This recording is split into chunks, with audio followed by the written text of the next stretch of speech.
और परमात्मा ऐसे अध्यात्म ज्ञान के आधार पर जिस माध्यम से हम सभी आत्माओं को सत्य ज्ञान का परिचय देते हैं, जिससे हम सभी अपने जीवन को सकारात्मक मोड़ पर लाने के लिए, परिवर्तन करने के लिए अपने आप को एक रिस्पॉन्सिबल मानते हैं, तो हम अपने आप को ब्रह्मा के बच्चे, ब्रह्मा कुमार व ब्रह्मा कुमारी कहलाते हैं। ब्रह्म का अभिप्राय एक तत्व से है और ब्रह्मा का जो अभिप्राय है वो एक व्यक्तित्व से है।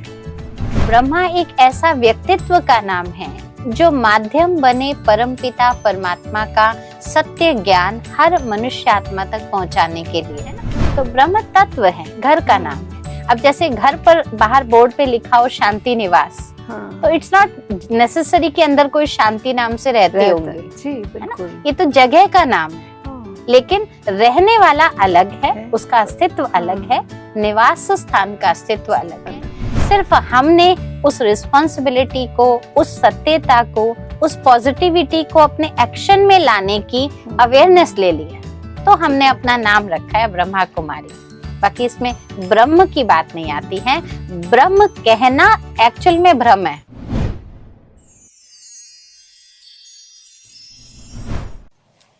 नमस्कार, ऑलमाइटी स्टूडियो में आप सबका बहुत बहुत स्वागत है। आज हम आप सबके लिए लेकर आए हैं एक नई कड़ी, बातें कुछ खास, जगाएं एहसास। रोज़मर्रा के जीवन में हम आपस में बातें करते हैं, कुछ भी बोल लेते हैं, कभी कुछ ऐसे शब्द होते हैं जिन्हें हम उलट पुलट कर प्रयोग कर लेते हैं। जैसे अगर हमने शुक्र कहना है तो शुक्र कह देते हैं, या पर्याप्त बोलना था प्राप्त बोल दिया। क्या ये पर्यायवाची शब्द हैं या इनका अलग अर्थ है और हम उसे गलत प्रयोग में ला रहे हैं? जैसे जानी मानी संस्था ब्रह्मा कुमारीज, इसे कई लोग ब्रह्म कुमारीज की तरह भी रेफर करते हैं। क्या इससे इसका अर्थ बदलता है और उसके बाद उसका भाव? आज हम इसी बात पर चर्चा करेंगे और जानेंगे कि शब्दों के उलट पुलट करने से क्या हमारे जो अंदर एहसास जागने चाहिए वो वैसे ही होंगे या बदल जाएंगे। आज हमारे साथ स्टूडियो में मौजूद हैं आदरणीय ब्रह्म कुमारी लता दीदी जी। दीदी, आपका बहुत बहुत स्वागत है आज के प्रोग्राम बातें कुछ खास, जगाए एहसास। ओम शांति। तो जैसे मैंने कहा कि क्या फ़र्क पड़ता है जिस तरह से हम इस नाम का उच्चारण लेते हैं, या हम ब्रह्मा कुमारीज बोलें या ब्रह्म कुमारीज बोलते हैं, इससे क्या भाव में अंतर आता है? बहुत सुंदर प्रश्न है आपका, और ये जानना भी बहुत ज़रूरी है, क्योंकि ज़्यादातर आम भाषा में हम इसका प्रयोग कर देते हैं। कोई भी हमें इस सफ़ेद ड्रेस में देखता है तो कह देते हैं कि ये ब्रह्म कुमारी लोग जा रहे हैं, या कोई ब्रह्मा कुमारीज कह देते हैं। और कई बार हम करेक्ट भी करते हैं उनको कि हम ब्रह्म कुमारी नहीं ब्रह्मा हैं, तो कहते हैं हाँ वही ऐसा बोल देते हैं। लेकिन बहुत अच्छा आपने कहा, क्योंकि शब्दों का कैसे एहसास बदलता है, ये प्रश्न जानना भी जरूरी है। क्योंकि ब्रह्म और ब्रह्मा, वास्तव में ये दोनों शब्द संस्कृत भाषा के बहुत ही आधारभूत, मूलभूत और आध्यात्मिक जगत से दोनों ही शब्द बहुत जुड़े हुए हैं। ब्रह्म का अभिप्राय एक तत्व से है और ब्रह्मा का जो अभिप्राय है वो एक व्यक्तित्व से है। तो पहले ही आपको अंतर दिखाई पड़ रहा है, ब्रह्म और ब्रह्मा का अंतर। थोड़ा सा और इसकी गहराई में चलते हैं। ब्रह्म शब्द का अर्थ एक ऐसे तत्व से है जिस तत्व को पार निर्वाण माना गया। पर दीदी, तत्व तो हम जानते हैं, 5 तत्व ही जानते हैं हम। बिल्कुल ठीक कह रहे हैं आप। 5 तत्वों का ये शरीर है, पंचभूतों में मिल जाएगा। हम कई बार इन शब्दों का प्रयोग करते आए जी। और इस सृष्टि पे मुख्य रूप से शरीर की रचना के लिए जीवन संभव है तो इन 5 तत्वों के ही द्वारा है, जिन 5 तत्वों को जल, वायु, अग्नि, आकाश और पृथ्वी, इन नामों से जाना जाता है। लेकिन एक और छठा तत्व है जिसको हम पार ब्रह्म तत्व कहते हैं। आपने एक बहुत ही सुंदर प्रार्थना में सुना भी होगा शब्द, पार ब्रह्म परमेश्वर तुम सबके स्वामी कहते हैं। अर्थात इस दुनिया के रहवासी के लिए नहीं कहा गया।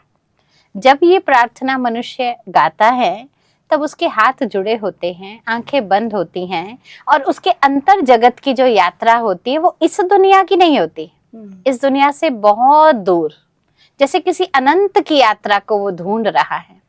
ऐसे ब्रह्म में रहने वाले उस निवासी परमात्मा को मनुष्य की आत्मा पुकारती है, तो प्रार्थना में अपने दिल की आवाज उस तक पहुंचाई जाती है।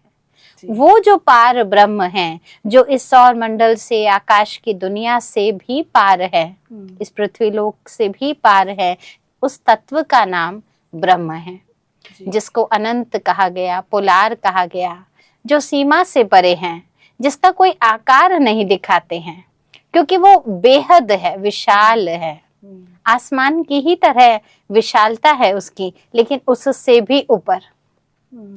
अब दूसरी ओर अगर हम ब्रह्म की ओर हटकर ब्रह्मा की ओर आते हैं, तो ब्रह्मा एक व्यक्तित्व को दर्शाता है, क्योंकि ब्रह्मा जी को हमने एक व्यक्ति रूप में देखा है, हमेशा मनुष्य रूप में देखा, जिसे हम देवता रूप में देखते हैं, लेकिन होते मनुष्य रूप में ही है ना। वही नयन है, वही हाथ है, वही सब कुछ है, और उनका एक आकार रूप भी दिखाया है, साकार जगत का रूप है। अब ऐसे में ब्रह्मा जी को समझने का अर्थ क्या है?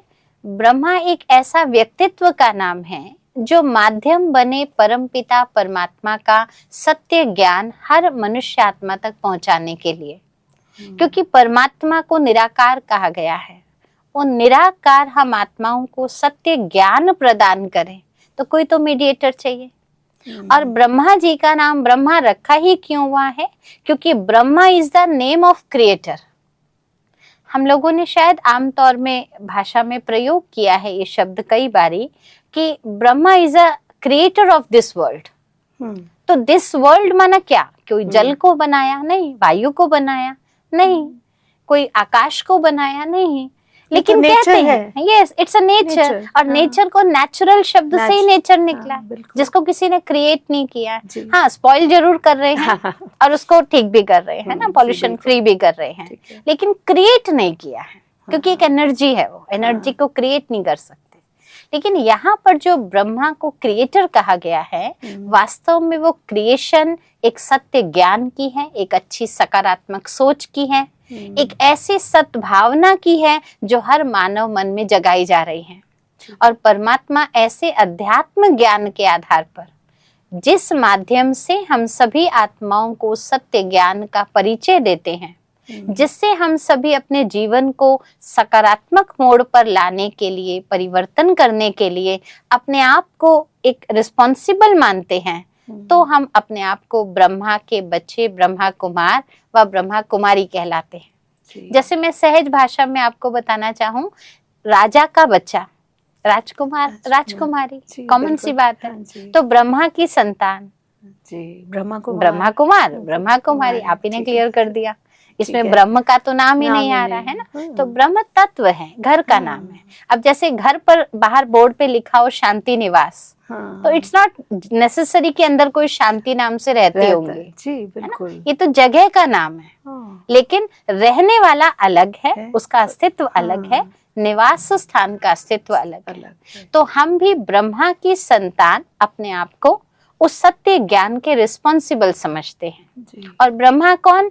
जो आदि देव है, आदि पुरुष है, फर्स्ट मैन कहा जाता है जिनको, माना हर चीज का क्रिएटर।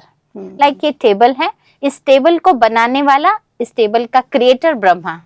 कोई बहुत सुंदर बिल्डिंग है, हम आमतौर पर कह देते, पहले ऐसा कहा, आजकल इंजीनियर या बिल्डर वर्ड आता है, पहले कहते थे कौन है इसका? ब्रह्मा। तो ब्रह्मा माना किसने क्रिएट किया?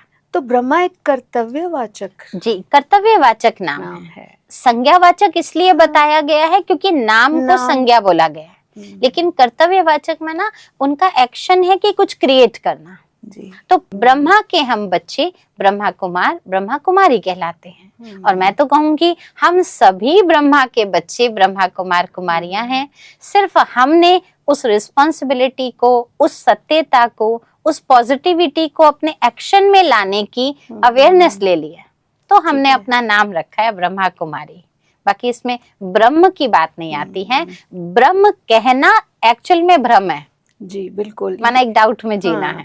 तो ये हुआ कि संस्था का नाम रिप्रेजेंट कर रहा है कि who is the creator, yes, and who are we like not just following, we are just emulating, जिसे कहते हैं कि हम वही जो उन्होंने बनाया तो हम उसके फॉलो अप कर रहे हैं, रिप्रेजेंट कर रहे हैं अपनी लाइफ से। So it's a representative. Exactly, बिल्कुल सही। और ऐसा भी नहीं कि कोई हम ब्रह्मा जी को वर्शिप कर रहे हैं, जी बिल्कुल, ये भी नहीं है। अच्छा। हम उनकी शिक्षाओं को अपने जीवन में ला रहे हैं। ये सबसे महत्वपूर्ण बात है कि नहीं तो हम समझते हैं कि हमें पूजना है, कोई गुरु जी हैं, हाँ, ऐसे कोई बात नहीं है। उनके गुणों को, उनकी शिक्षाओं को, उनके द्वारा जो ज्ञान मिल रहा है उसको हमने धारण किया। जैसे राजा की एक रॉयल फैमिली होती है ना, तो उनके पहनावे से पता चल जाता है, उनका उठना, उनका बैठना, उनका बोलचाल।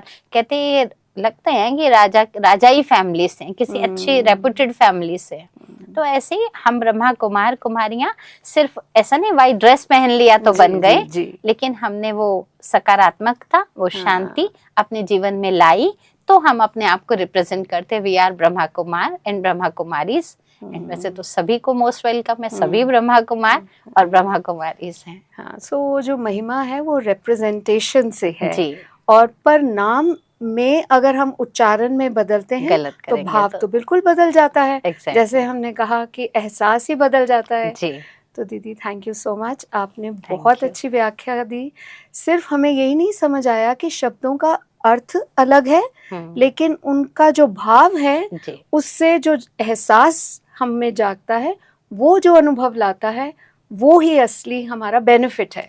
तो अगर हम उसका नाम सही तरीके से नहीं लेते तो हम शायद उसका बेनिफिट भी प्रॉपर्ली नहीं ले पाएंगे। बिल्कुल सही कह रहे हैं। तो ठीक है दर्शकों, मैं आशा करती हूँ आपके भी दिमाग में जो भी कुछ प्रश्न होंगे वो भी थोड़े से क्लियर हो गए होंगे, और इसी तरह के ही प्रश्न लेकर हम आपके सामने फिर हाजिर होंगे। तब तक के लिए नमस्कार। अगर इस वीडियो से संबंधित आपका कोई सवाल है तो आप हमें कमेंट सेक्शन में बता सकते हैं, और अगर आप हमसे जुड़ना चाहते हैं या निशुल्क राजयोगा मेडिटेशन सीखना चाहते हैं तो डिस्क्रिप्शन में दिए हुए नंबर पर कॉल करें या फिर www.brahmakumaris.com पर जाकर अपने नजदीकी सेवा केंद्र का पता प्राप्त करें। धन्यवाद।